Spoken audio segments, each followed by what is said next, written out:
Assalamualaikum warahmatullahi wabarakatuh. Hai semuanya, saya Siti Arwidah dari Universitas Negeri Semarang.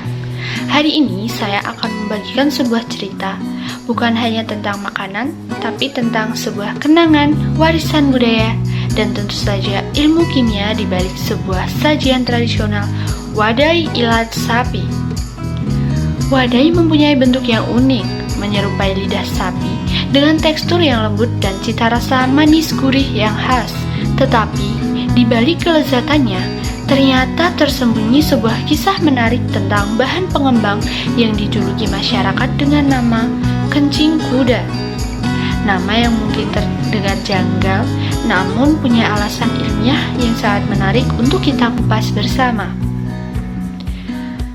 Ketika saya menyaksikan video dokumenter tentang pembuatan wadai, saya terkesan oleh penjelasan Bu Nur Hayati yang menyebut bahwa adonan bisa lebih mengembang karena proses fermentasi. Dan yap, saya sangat setuju. Fermentasi merupakan proses alami yang sangat tua. Dalam konteks pembuatan kue, ketika ragi dicampurkan ke dalam adonan tepung yang kaya akan karbohidrat, mikroorganisme seperti Saccharomyces cerevisiae akan mulai bekerja memecah gula menjadi gas karbon dioksida dan sedikit etanol. Gas karbon dioksida yang terbentuk ini akan membentuk gelembung-gelembung kecil dalam adonan. Semakin banyak gas yang terperangkap, maka semakin mengembanglah adonan tersebut. Inilah yang menjadikan tekstur wadai terasa empuk dan tidak padat. Jadi, fermentasi bukan hanya sekedar kebiasaan turun-menurun, tetapi juga proses biokimia yang nyata dan bisa dijelaskan secara ilmiah. Nah, sekarang kita masuk ke bahan yang paling kontroversial, yaitu kencing kuda. Bukan berarti benar-benar urin kuda ya, tetapi itu nama lokal untuk bahan mengembang yang memiliki bau yang menyengat pada saat dipanggang. Secara kimia, bahan ini mengandung dua senyawa utama, yaitu amonium bikarbonat dan natrium bikarbonat. Saat terkena panas, kedua senyawa ini akan mengalami dekomposisi. Natrium bikarbonat akan terurai menjadi natrium karbonat, air, dan gas karbon dioksida. Nah, gas karbon dioksida inilah yang membantu adonan kue menjadi mengembang. Sedangkan amonium bikarbonat akan menghasilkan gas amonia yang sangat menyengat baunya.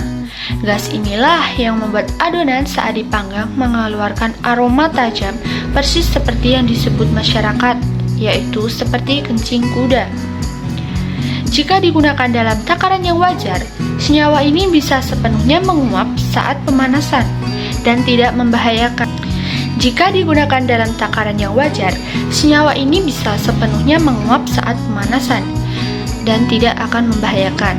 Namun jika berlebihan, gas amonia akan tersisa dalam kue yang menyebabkan rasa getir, bau tak sedap, bahkan bisa menyebabkan gangguan pernapasan.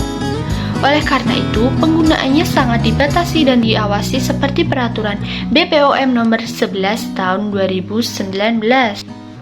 Nah, untuk mengetahui seberapa banyak bahan pengembang yang bisa digunakan dalam aman dan tetap enak, mari kita lihat hasil penelitian oleh Pambudi dan Wijanarko 2015. Mereka menguji berbagai kombinasi amonium bikarbonat dan natrium bikarbonat dalam kue kering tradisional bernama Bagia.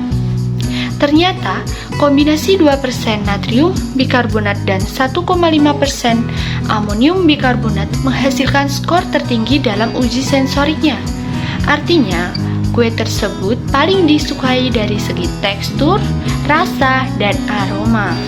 Dari penjelasan tadi, saya merekomendasikan formula yang bahan pengembang yang aman dan seimbang, yaitu sebanyak 2% natrium bikarbonat dan 1,5% amonium bikarbonat.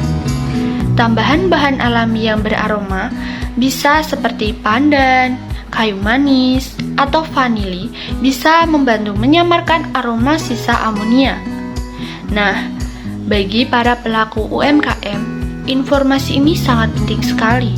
Maka perlu dilakukan edukasi sederhana seperti membuat poster visual, pelatihan timbangan digital, atau bahkan video singkat yang menjelaskan cara penggunaan bahan pengembang dalam bahasa lokal.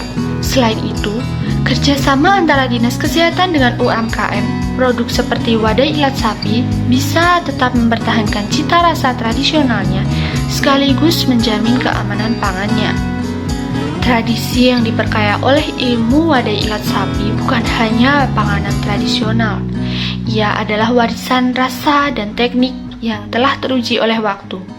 Dengan bantuan ilmu kimia pangan, kita bisa memahami setiap proses yang terjadi, dari fermentasi untuk membentuk rongga udara hingga amonia yang memberikan aroma yang khas. Sebagai generasi muda, tugas kita bukan hanya menikmati, tetapi juga melestarikan agar tradisi bertahan dan berkembang dalam arah yang sehat dan ilmiah. Sekian dari saya. Wassalamualaikum warahmatullahi wabarakatuh. See you next time, guys.